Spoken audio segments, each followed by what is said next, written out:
Funding for New Mexico in Focus provided by viewers like you. This week on New Mexico in Focus, community in crisis. We catch up with a state representative to ask how the Farmington area is responding to Monday's deadly mass shooting. These were three women of great faith and service to our community. I would call them pillars of our community. They were just salt of the earth people. And in a special panel discussion, we discuss the end of Title 42 and what it could mean for immigration across our state. New Mexico in Focus starts now. Thanks for joining us this week. I'm your host, Gene Grant.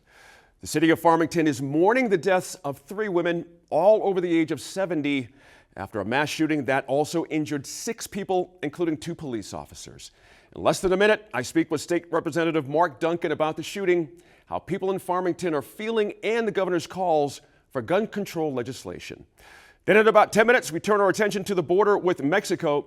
1 week after the end of Title 42, I'll ask our special panel why we haven't seen the huge increase in migration many predicted. At the bottom of the hour, we shift focus to a criminal justice reform effort that died on the governor's desk this spring. Executive producer Jeff Proctor sits down with a district attorney and the state's chief public defender to talk about the measure that would have made it tougher to lock up probationers and parolees for so-called technical violations. Also, in the second half of the show, our land's Laura Paskus continues her series on one of the state's most prized nature preserves, Valles Caldera. She asks the superintendent about a new management plan from the Park Service and what it could mean for public access. But we start this week with State Representative Mark Duncan's reaction to the shooting in Farmington. Representative Mark Duncan, thank you for making time for us in a difficult time period. First question right away, how is the city of Farmington doing a couple days after this horrific tragedy? I think the mood here is a little bit somber. These were three women of great faith and service to our community. I would call them pillars of our community. They were just salt of the earth people. And it's always a sad case when horrific attacks like this happen. But when you are related to them, it's even a little bit harder. Did you personally know any of the victims or the law enforcement officers who responded to the shootings? Aunt Melody is our aunt on my wife's side, and Grandma Gwen is her mother. So I knew Aunt Melody quite well. What have been the biggest challenges so far, community-wide, and maybe for yourself personally? What's been the biggest challenge? I think probably the biggest challenge for all of us is for those who, may wonder or question or struggle with mental challenges, about what happens next. And in reality, the police did a great job. The first responders did a great job and did everything they could to help out the situation and take care of it. And so we've got great resources out right now for the community, and they are being handled. I know the Civic Center in Farmington is set up to help out with those who are needing counseling and needing other things. So I think time will be a healer, but there are certainly resources and avenues out there for people to get the help that they'd like. The police have also identified 18-year-old Bo Wilson as the shooter, and a friend of his told the Albuquerque Journal that Mr. Wilson was different, heard voices speaking to him, had a hard time meeting new people, et cetera, et cetera. We've heard a lot of this before, but what sort of mental health resources are available in Farmington and San Juan County at this point? Well, I think that's the struggle that we face within this whole state of New Mexico. As a legislator, we work to try to keep our doctors within the state. We work to try to recruit doctors for this state. And I don't think Farmington's any different than any other rural part of the state. Broaden this up a little bit. Mass shootings have become a national situation in the U.S., as you know. New Mexico has not been immune. Neither has the county you represent. As you know, I'm not telling you something you don't know, a former student shot and killed 2 kids, then himself at Aztec High in 2017. What is driving these shootings? Do you believe there are trends or common denominators here? I don't I don't know that there's any common denominator or any trend at all. Mm-hmm. I think we don't, as a state, we haven't put enough money into mental health. I don't believe, and so that's one of the things that that I will be doing is championing that and just making sure that the money that is needed and the caregivers that we can get into all parts of this state, that we can get there. So I don't know that there's any one thing. Is there anything about this situation that says anything about, let's use the term semi-automatic weapons, AR-15s, things of that nature? Does this give credence to more banning, calls to ban these weapons? Does it not matter? I'm curious where you are on that subject. I'll carefully consider any upcoming legislation that's filed for our session in 2024. Mm-hmm. But I'm looking more and more at our health challenges that we face. Mm-hmm. People that commit these horrific acts of violence, they don't do it in their right mind. There are some serious problems, and those problems aren't being addressed. Mm-hmm. As we know, an overwhelming majority of the shooters committed by men, increasingly younger men. It used to be a time where the average shooter was a 39-year-old man, and since 2020, the median age is now 22. What's going on in our country with these younger men, in your opinion? I would love to tell you that. I'm not a gamer. I never have been. Yeah. That's something that we didn't allow in our family, my wife and I. And maybe if we could talk to the gamers who have violent games, that that's what they do for hours and hours on end. Mm-hmm. I don't know the answer to that. Sure. That's fair. That's fair. Absolutely.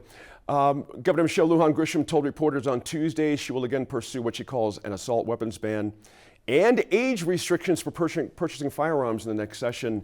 And some Democratic lawmakers are signaling they will carry bills for longer waiting periods. Is legislation the answer to what we can all agree to is a devastating problem in New Mexico? I don't think legislation is the problem. I think it's a lack of the family unit. I think it's a lack of values that would encompass treating people as their brothers and sisters, mm-hmm. and driving on that. So I think there's a lot more problems out there that we have to solve before we've got lots and lots of laws on the books. What might surprise people about how quickly Farmington came together after this tragedy? Well, I think like a lot of small rural communities throughout our state, we know each other. We love each other, and we're there for one another, whether it's a small event that we need to be at or a tragedy like this. I think the citizens within our community were very, very quick to show support, and I can't tell you how many emails and texts and calls that we've gotten. How about for students and parents? Obviously, this is a difficult time to try to come back together. How does the community rally for students and young people and teachers? Well, I think Farmington had their graduation last night, and I think that as you go back to a normal life, and as people understand that we are doing everything we possibly can to make sure that these things don't happen, and we can't live our life in fear. We've got to go about our life, and these young people deserve that. They deserve to know that graduation is what a great thing, and then to start the next phase of their life, and to be able to do that. From what I've gathered from our public scoping and civic engagement, as well as tribal engagement, I get the distinct impression that people want to preserve those values in the backcountry.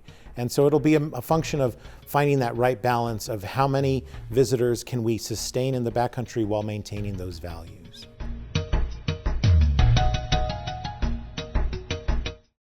Now it's time to welcome in a special panel this week as we focus on our southern border. I'm happy to be joined in studio this week by Sofia Genovese. She's a managing attorney at the New Mexico Immigrant Law Center. Roberto Rosales is here, a longtime photojournalist who just returned from the border and whose images you see around our set tonight. And it's great to have journalist Algernon Damasa back with us, now editor at the Deming Headlight. Thank you all for being here and making the trip up here. Last week, the Biden administration lifted Title 42, a pandemic-era policy enacted by the Trump administration in 2020. It allowed the U.S. to deny entry to nearly all migrants seeking asylum in this country. Now, shutting down the border in what the administration called a public health measure in April of 2022, the Centers for Disease Control and Prevention said there was no public health basis to continue Title 42, but it remained in place until last week, following a stay from the U.S. Supreme Court, of course, that you read about. Now, the policy ended last Thursday as the declared national COVID-19 public health emergency expired. And Roberto, you've documented immigration and the border for years and years.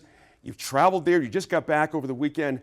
What did you see down there? Was there a rush of migrants like many had forecasted? What was your It wasn't experience? as a rush, if you can say that. Okay. A lot of them were already in place, waiting for the gates to open and be processed. Right. However, there were some immigrants who were just getting to the Ciudad Juarez and trying to come across the Rio Grande and get in line. But little by little, they started understanding that, you know, this is going to be a long process, and some folks got there too late. At midnight, when that border closed, Right. they were stuck in limbo. Wow. And no idea what to do. Interesting. Give us a sense of what you saw. Families, single men, Families, moms? Very few single men, Okay. mostly families, Okay. mothers with their kids. A lot of them from Venezuela, mostly from Venezuela. Interesting. Nicaragua, Honduras, and yeah, Venezuela seems to be the main country that was represented here. Right. And you can distinguish them by different accents. I bet you It can was with your eye at this point. super interesting. Yeah. But they all had one common thread, which was the struggle to get here and leave a volatile situation back in their home. Right. Right. Very sad and yet powerful in Yeah. a way, that determination to come here. Interesting. Sophia, let's talk about that migration. Some of the stories you hear about the travel. Venezuela is not exactly around the corner. Building empathy for folks who are trying to build a new life. How important is that in our discussion about immigration here in New Mexico? I think so often in these larger conversations, we forget that there are individuals who are seeking safety for themselves, for their families. And we encounter folks from all over the world in our work at NMILC, a lot of folks from Venezuela recently, but increasingly Colombia, Ecuador, Peru, a lot of indigenous folks. But people increasingly are fleeing totalitarian regimes, they're fleeing hunger, impacts of climate change for a number of reasons. And it's important to note that they're leaving because they're being pushed out of their countries. They're not leaving for any other pull factors like US-based policy. In our work, we encounter people who've not only suffered violence in their home countries, but all along the way to the United States, through the Darien Gap, up and through Mexico.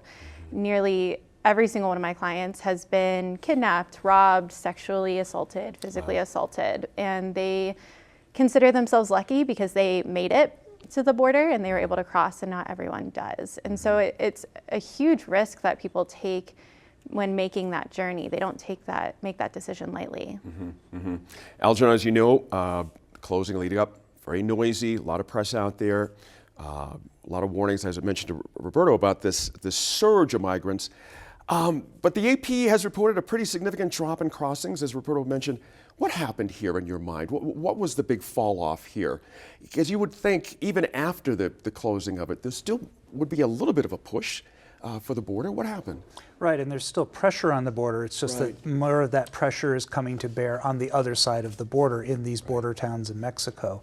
I live near Columbus, which has a port of entry to Puerto Palomas, which is a pretty small community where dozens of people are waiting for an opportunity to ask for asylum. They're working with NGOs on both sides of the border.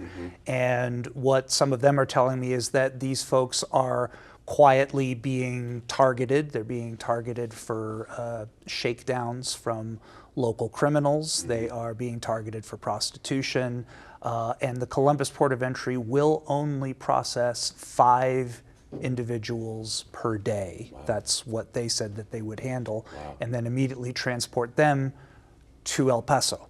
Right. And so it seems as though the scenes at the ports of entry at the, in southern New Mexico are very quiet.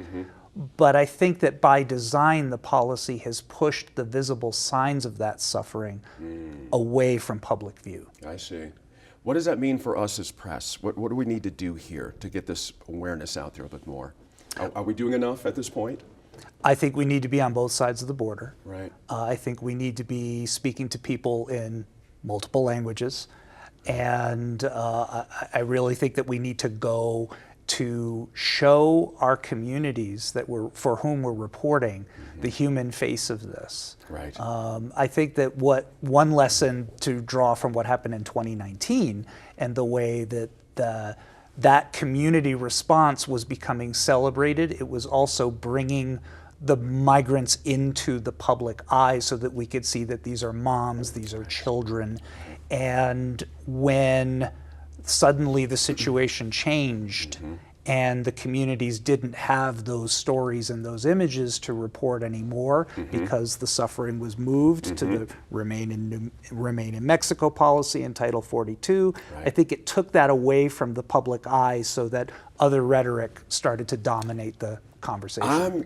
Thank you for saying that. There's been a bit of rhetoric poisoning in the discourse on this. It's easy to demagogue this, isn't it, and make people feel like they're less than human, is what we're trying to get at here. And I'll go back to your word on this as well.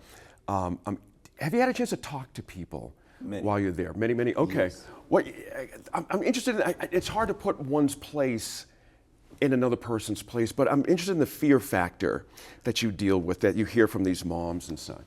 A lot of them, I'll pick folks from Honduras, the gang violence, the lack of opportunities for their kids to just go to school, just to live a normal life. Right. Not even to just get ahead, but just to be normal. Yep.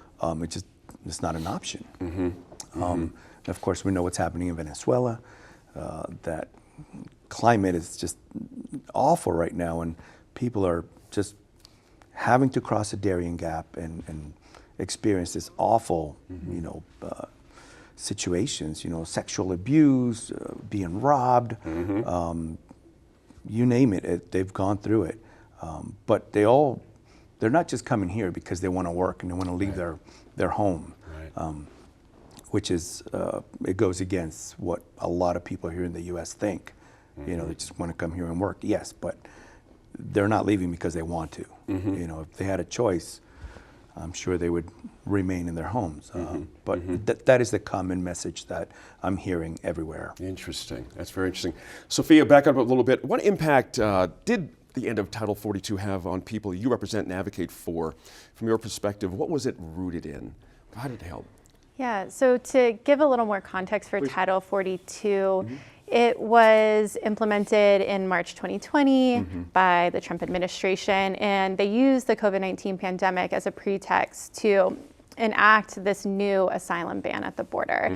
So what was happening over the past 3 years is asylum seekers and migrants, when they attempted to enter the United States, they were immediately expelled. They were either expelled to Mexico or in some instances expelled to their countries of origin.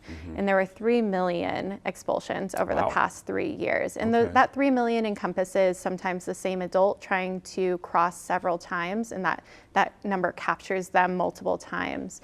And so in our work in New Mexico, when someone reaches us in Albuquerque or throughout the state, we encounter folks who've been expelled multiple times under Title 42, but finally were able to access the asylum system and are now proceeding in that system.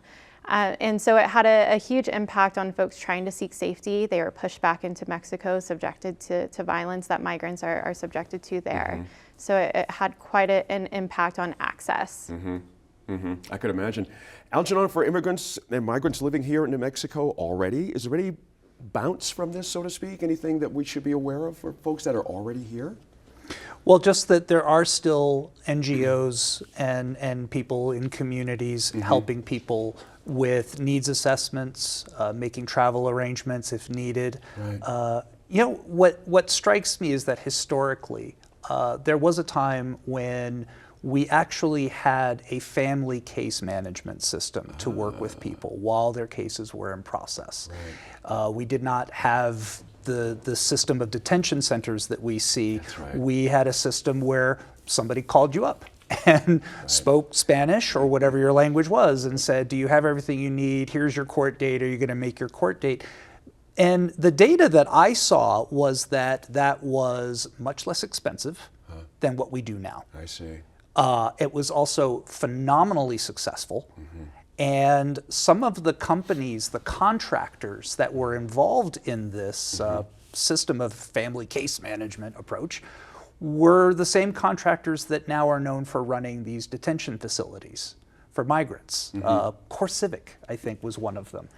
And we just moved away from that to something that is a lot more expensive / lucrative. But in the meantime, we do have local border communities serving that gap. Churches and nonprofits that are still doing that work and helping families, some places even the individuals and the unaccompanied You anticipated minors. a question. Thank you for mentioning that. I want to bounce that to Sophia real quick. Border towns and how Algernon mentioned Columbus, where he's at. What's been the situation for border towns here? Is it getting better? Is it safer for migrants and immigrants in New Mexico now? What's going on? That's a great question. And I think often the question is flipped. Are migrants causing public safety concerns in these border towns? And the answer is absolutely not. By and large, border cities have been welcoming cities. The cities have been cross-national, for example, because communities are split across the border.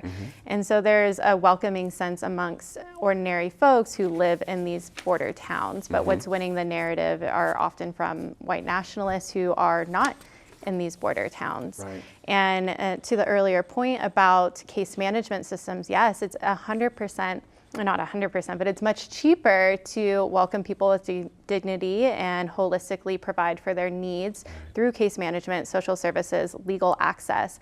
And it's way more expensive to engage in these carceral policies, enforcement policies along the border. And all that does is push people further into the shadows and causes more chaos. I could imagine that. Thanks to our line panelists right there. We'll be back in about 15 minutes to talk about the shifting national landscape for immigration. The point is that we've created the criminal court system, unfortunately, is one of the only ways to address these social issues. And it is underfunded for all of us. It is understaffed. And so there is a bureaucracy of the courts and the jails, and we struggle to keep up. Our problem, and one of the things we've tried to address with this bill, is to make things move more quickly so that it actually serves the community better.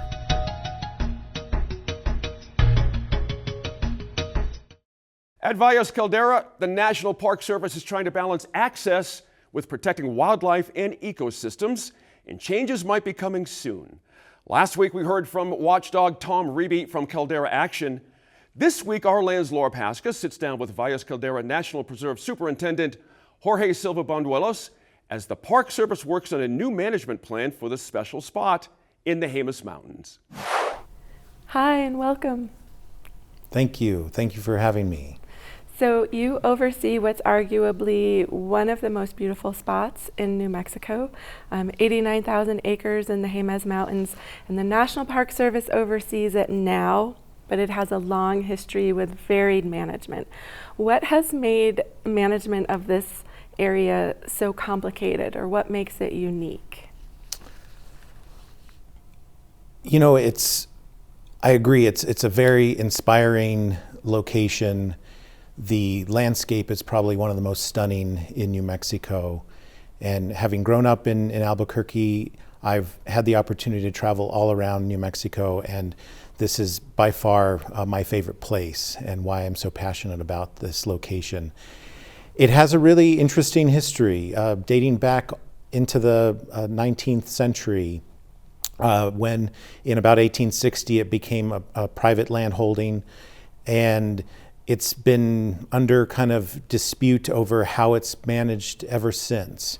The National Park Service first tried to acquire Valles Caldera in 1898. And over the century, they tried multiple times, and it wasn't until 2015 or 2014 that occurred.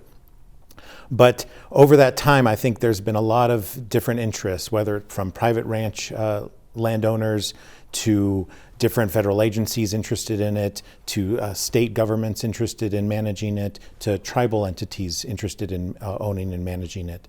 So I think that just, for me, that tends to indicate how special it is that so many people are interested in making sure that the long-term future is protected for it. Back when the federal government was getting ready to buy the private ranch, I was pretty excited because I had, kind of peered into those lands for a long time. And I have to admit, I still am not quite sure, and I'm like pretty savvy about public lands and recreation. I'm still not quite sure like what my opportunities are for doing cool things at Valles Caldera. Well, I think the park website is probably the first place to look at what all we offer currently, given those limitations with infrastructure and services. But right now, a lot of those opportunities are related to self-guided recreational opportunities. We have hundred of miles of hiking trails that are also open to horseback riding as well as mountain biking. That tends to be a little bit unique within the national park system. Most national parks don't allow mountain biking except on paved roads. But to some degree, we're trying to make lemonade out of lemons. The private land use history is chock full of examples of exploitation of this landscape. We have over 1,000 miles of logging roads from the 20th century. A lot of those logging roads end up being very suitable for something like mountain biking that isn't going to create any more disturbances or impacts to natural cultural resources. So that's a significant opportunity that we can provide that others cannot. We also have other opportunities with our interpretive programming. We're starting to build that up where we're providing ranger-led talks and walks, as well as more non-personal exhibits out in the landscape to share why this place is more than just a pretty landscape, but has deep historical roots in New Mexico, why it's an incredibly sacred and ceremonial importance to numerous American Indian tribes and pueblos. And those are things that we also have to keep in mind as we're developing recreational opportunities, that we're balancing the preservation of those values. You've been getting some pushback for a new online reservation system that's 35 daily backcountry vehicle permits. What does this mean, and how many people are trying to visit? Well, in 2021, we had about 76,000 visitors, and from our visitation statistics in 2015, when we first started taking them with the National Park Service, we estimated there were about 30,000. So we've seen a market increase already. I believe that's going to continue to grow, particularly after we improve our infrastructure and services.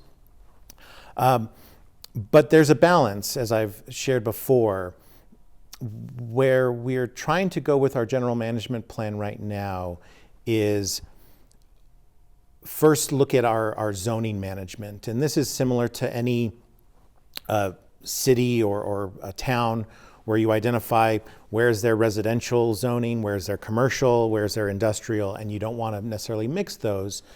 In the National Park Service, we do a similar type of zoning management. And we've identified certain areas in a preliminary fashion where we want to focus more on that visitor engagement zone, where most of our infrastructure, most of our visitor services are going to be located. And then as you branch out from those locations, you have a self-guided zone and then a backcountry self-reliance zone. And the farther you go from these visitor engagement zones, the less infrastructure we're going to have, the more primitive, the more wild experience. And for our backcountry self-reliance zone, we're frankly not prioritizing human uses. We're prioritizing ecosystem services, wildlife habitat, plant habitat, and all of those things that make this place extremely special. So when you go out into the backcountry, we don't want it to become a Disneyland. We've heard many, many times over the years, this place is so special, we don't want it to be loved to death. And so that's where we're trying to focus more of our visitation in our front country, where we can have more infrastructure, concentrate visitors, concentrate any impacts that those visitors may have, and leave the vast majority of the preserve in a more primitive wild state. So when it comes to our backcountry vehicle pass, we wanted to move it onto online reservation service. So whether you're coming from Albuquerque or Anchorage, Alaska, you have the same ability to reserve an opportunity to have that backcountry experience. And that also goes towards that national park experience, that if you're coming from out of state or even internationally, that you can find these opportunities and have equitable access to take advantage of them. In terms of the 35 limit, that's a legacy from the prior federal agency managing the preserve. In our general management plan, one other aspect that we're going to be working on is overall carrying capacity. Again, grounded in that zoning management. That 35 may change, it may go up, it may stay the same. We haven't gotten that far yet in our general management planning process yet. But where we're going to try to make those decisions will be based on one, safety of visitors. Right now, that backcountry road is a one-lane dirt road, so it doesn't have a lot of carrying capacity as it stands. But also, what are the values that we're trying to maintain? What are those future desired conditions that we want to maintain in the backcountry? And not making this a paved road where all of our visitors can drive back there. That would change the feeling and experience of our backcountry significantly. And from what I've gathered from our public scoping and civic engagement, as well as tribal engagement, I get the distinct impression that people want to preserve those values in the backcountry.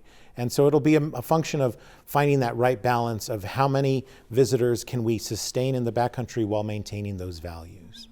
Seems like that balance can be really tricky though, because I'm curious how, if people can't, especially if New Mexicans can't experience those lands firsthand, if they don't get the backcountry permit in time, or they don't know what to do when they get there, potentially it makes people less interested in protecting it for the long term. So I'm curious how the Park Service can balance that, because it really does seem like people want to get in there because we love our public lands. So how do you balance that? Yeah, well, there's two things. One, in this process, we're trying to expand how far visitors can go in their vehicles without any sort of a permit or pass in the first place. And for the longest time when it was a private ranch, that access was limited to New Mexico State Route 4 on the south side of the Valle Grande. Where we're trying to move our primary front country visitor engagement zone is on the north side of the Valle Grande, where that can serve as a really important point of departure for various recreational activities throughout the rest of the park unit. And we have a lot of other cultural and natural values that we can showcase, like an old growth forest, History Grove in that area, mid 20th century ranch area with a number of historic cabins in that location. And from there, we have a number of trailheads where you can go beyond that.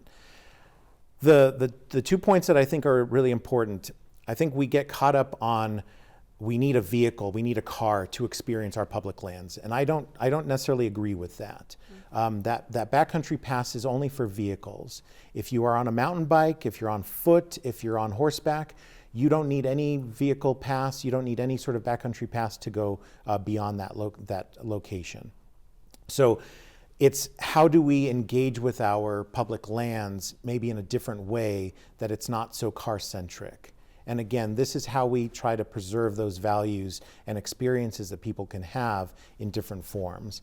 But from our general management planning, we are seeking to expand quite considerably how far people can drive into the park unit, and then have trailheads and parking areas in those areas where they can serve as points of departure to other areas within the park where people can go hiking, mountain biking, and horseback riding. Right now, the 35 vehicle limit, as we've identified it, it's not creating any sort of limitation for people wanting to go into the backcountry. If you go on rec.gov right now, all of our dates are still available that have been opened up so far. So I don't believe we have exceeded our capacity for visitation, particularly as most visitors are coming for 1 to 2 hours, and we have ample opportunities and experiences that we can provide in our front country where you don't have to go into the back. Over time, again, with the general management planning, we do have desires to expand overnight camping and backpacking opportunities.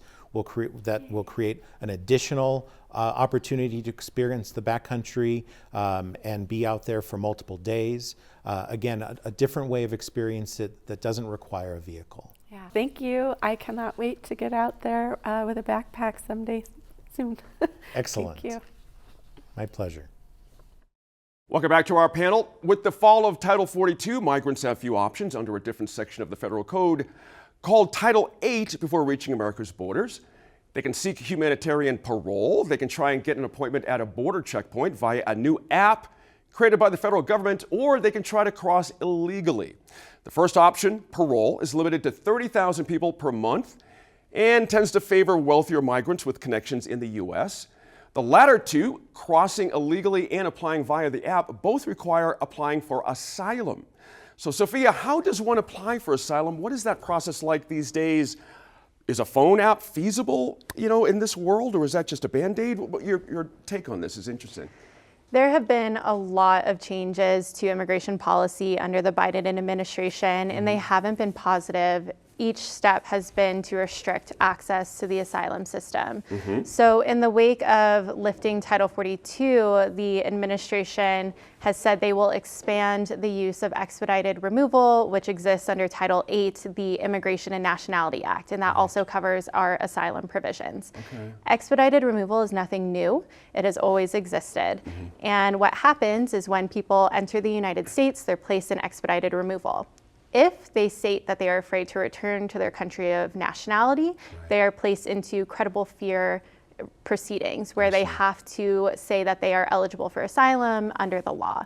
And if they pass this credible fear interview, they can finally access the asylum system. If they fail, they are deported under expedited removal, and they are subjected to a 5-year ban on entry. Wow. Now, and that has always existed. Okay. What the Biden administration has done is create new regulations which make it harder to meet that initial screening for the credible fear process, harder to access the asylum system. They have stated that if you cross through a third country, which is typically Mexico, you are deemed ineligible for asylum unless you can establish an exception. And these are very narrow exceptions. So what are some of those exceptions? if you've been subjected to human trafficking, if at the time of entry you were experiencing a significant medical emergency or facing severe harm. Now, that is a very high standard to meet, but people are facing harm in Mexico. So it's to be seen how this will be applied by asylum officers along the border. In terms of another exception, the other exceptions are applying for an appointment through the CBP One app, which is requiring migrants to upload documents, upload their photos through an app that has security concerns. And that is the only way you can get an appointment at the port of entry. That's the only way. That is the only way you can get an appointment at the port of entry. So it's requiring due process through an app, which is just uniquely American in the worst possible way. People are fleeing violence and are forced to go through this process that doesn't even resemble due process. They're not able to go to a port of entry and say, can I please have asylum? I'm in danger here in Mexico. I'm in danger in my home country. Wow. So it's blocking off the asylum system. Do we have a sense of where Mexico is coming from at this point politically on this, in their policy? Are they being cooperative in this idea? They just went through a Trump administration that was very difficult for them. Is there been a bounce in the Biden administration? Could it be better, the relationship? There appears to be cooperation from the Mexican authorities to receive those who are subjected to expedited removal. They are receiving people from countries not from Mexico, for example, under the expedited removal process. With that said, the humanitarian infrastructure in Mexico is not sufficient to meet the needs of migrants and asylum seekers who are subjected to tremendous violence. I mean, just look at the fire not that long ago in Juarez, where 42 people died. Oh boy, I've forgotten all about that. That's right too, son of a gun. Roberto, we've been so moved for years by your photographs documenting migration and the border. Why is this work so important to you, and what do you want people to know, to feel, to understand through your work? It's always been an important issue ever since I started working the border in 2000. I think people also need to understand these are current situations that are so difficult to manage. All these folks are leaving their homes, leaving family behind due to violence, and I think they need to be given an opportunity to at least reestablish some sense of decency, you know, to maybe one day. But many folks I spoke to, they wish they could go back in time, make some money, go back. But the way I see it, it's getting more difficult. But I think it's so important to document, to be on the ground, to put a face on this struggle and this issue that's not going to go away anytime soon. And more than anything, listen to what they have to say.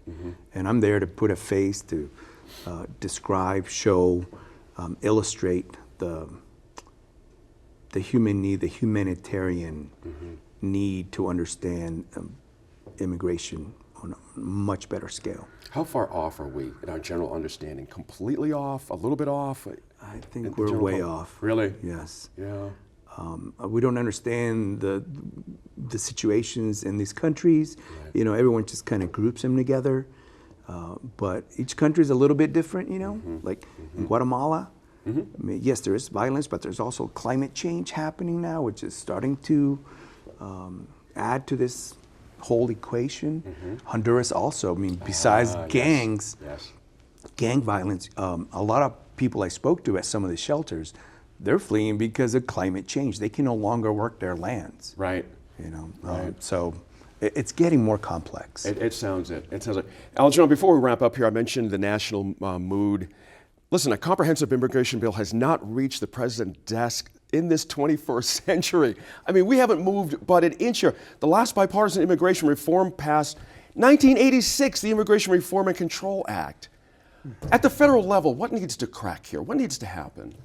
I don't know, it speaks to a profound failure of our political system. I mean, there are people who work seriously in policy who admit that this is a very challenging problem. It's very difficult to build a system that can actually accommodate the need in an orderly fashion.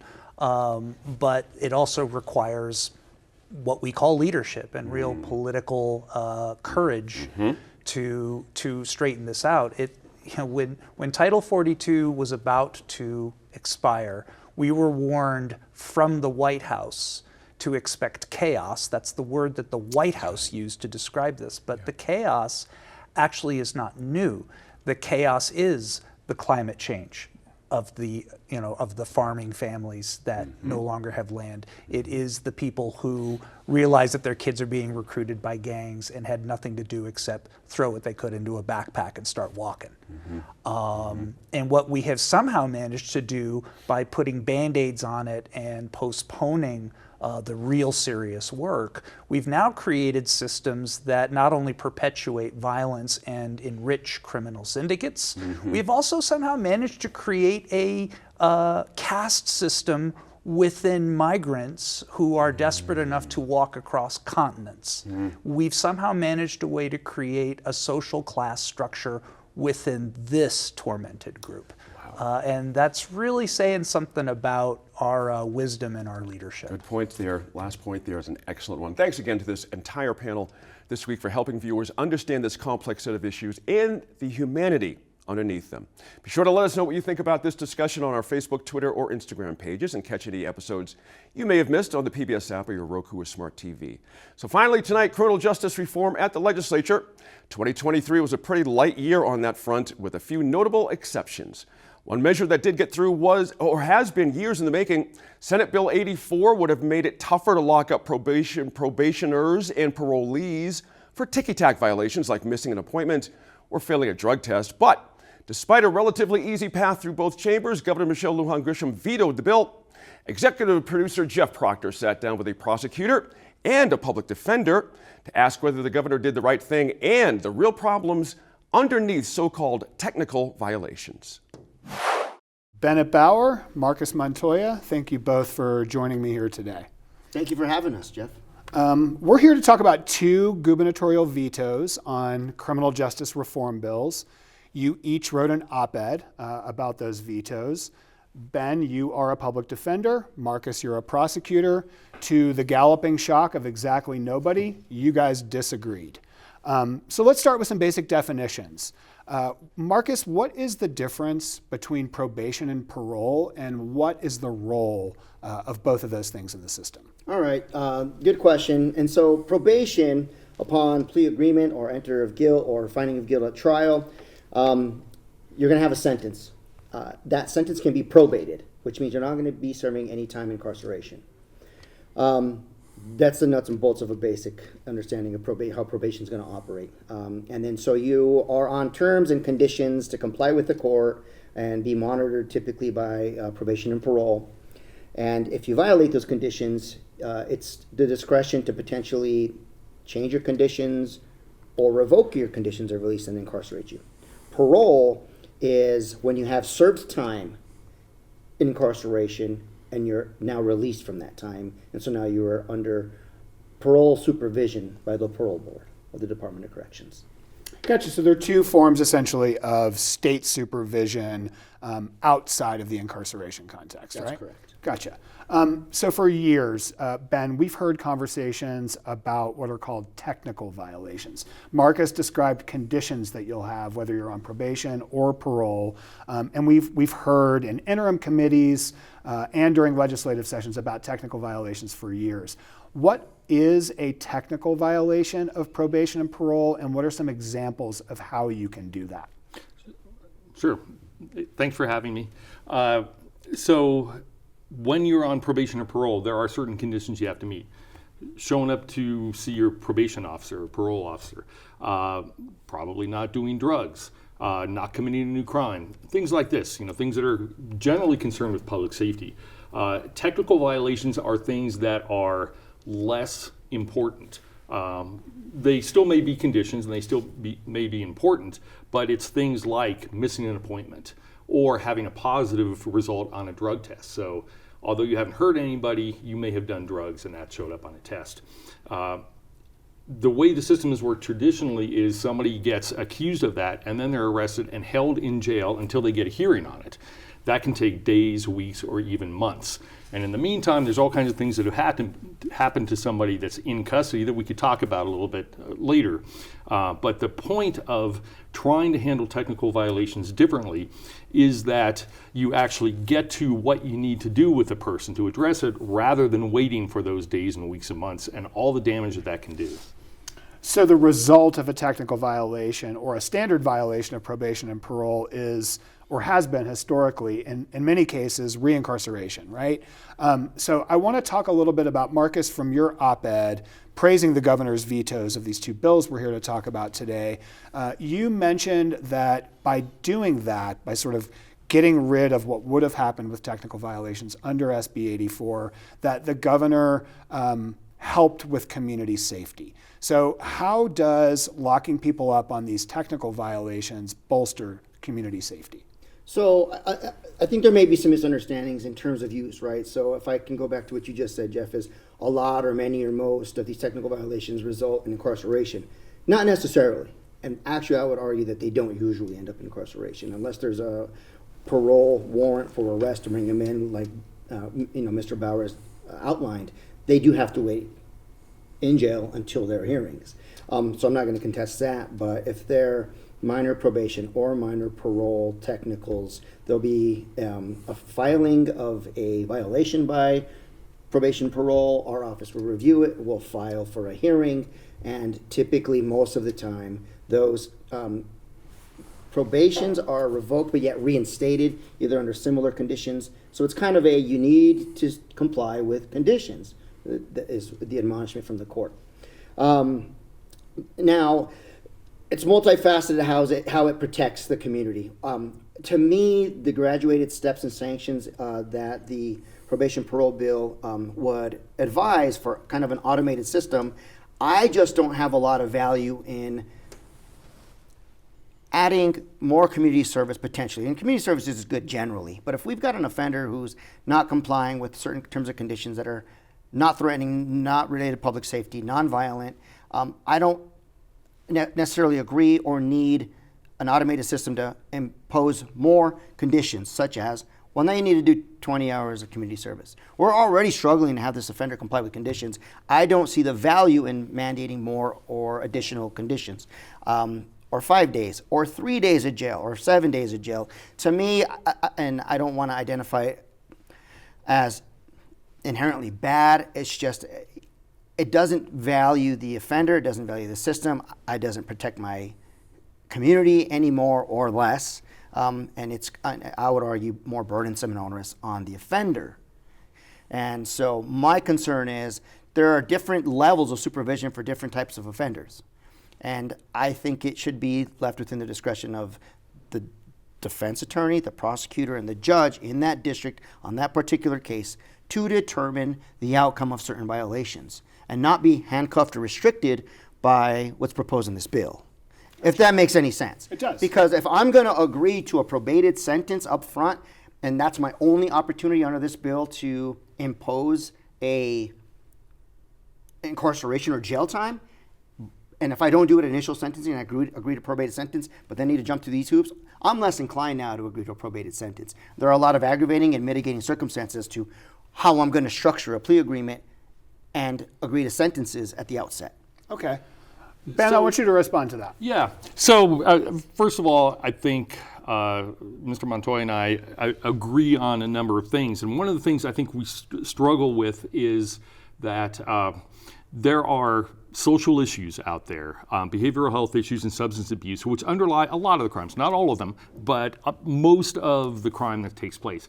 And I think one of the things we need to do is sort of define what public safety is. And that might be a longer program, but really when we're talking about what the criminal court system is supposed to do, it's supposed to keep us safe. What does that mean? It means that there are certain laws that have been passed that you're not supposed to violate. Don't hit people, don't harm people, don't steal things. Also, don't walk around with drugs in your pocket.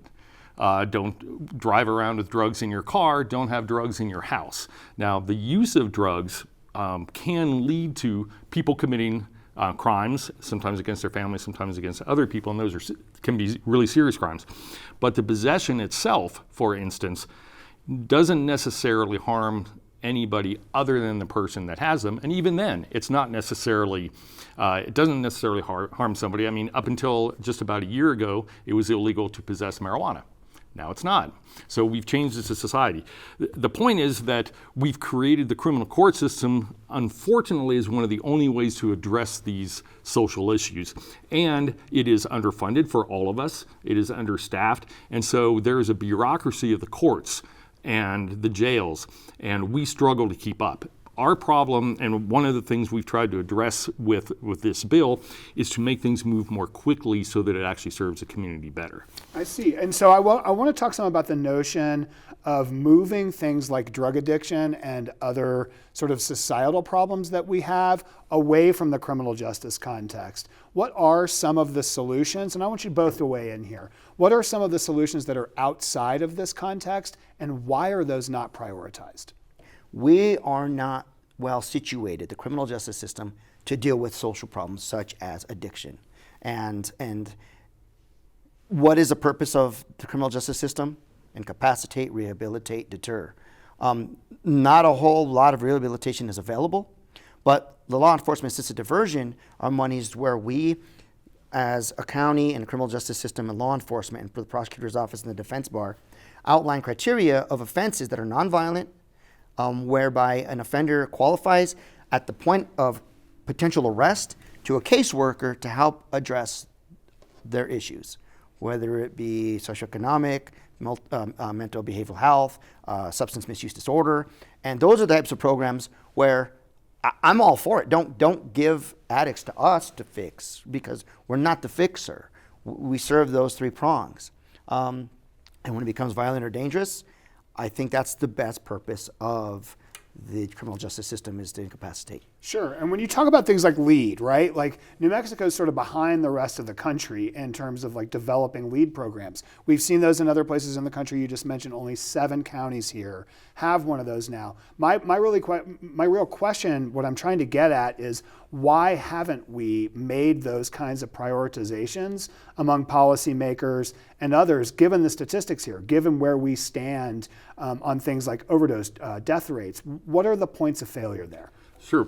Well, so to deal with these issues, again, we've talked a little bit, and I've mentioned what I consider the bureaucracy of the court system, which is a pretty clunky mechanism to address social issues and individuals with problems, often our clients and people that Mr. Montoya is trying to deal with, whose family members sometimes come to him and ask for help. Generally on the spectrum of like arrest, and in the past, a lot of the contact has been with police, right? Somebody calls the police and they show up. So I think in New Mexico, we're not necessarily behind the rest of the country. Unfortunately, the country as a whole is pretty far behind on what we do. And there are some programs, law enforcement assisted diversion is a good one.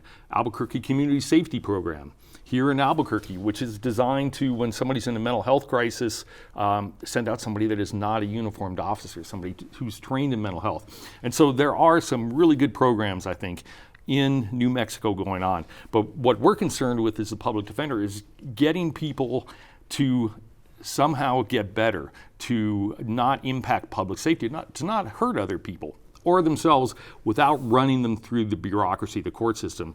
And at the end, or in the middle of the court system, is jails and prisons. And our jails and prisons are in such bad shape, I believe, that they often do more harm than they do good. And that is why we've looked for ways to keep people out and or shorten the time that they're in there. The governor vetoed another reform bill this year, too. That one's related to sentencing enhancements for people convicted of drug possession. You can check out Jeff's discussion with Mr. Bauer and Mr. Montoya on that veto over at the New Mexico in Focus YouTube page. Thank you for joining us this week and for staying informed and engaged. We'll see you again next week in Focus.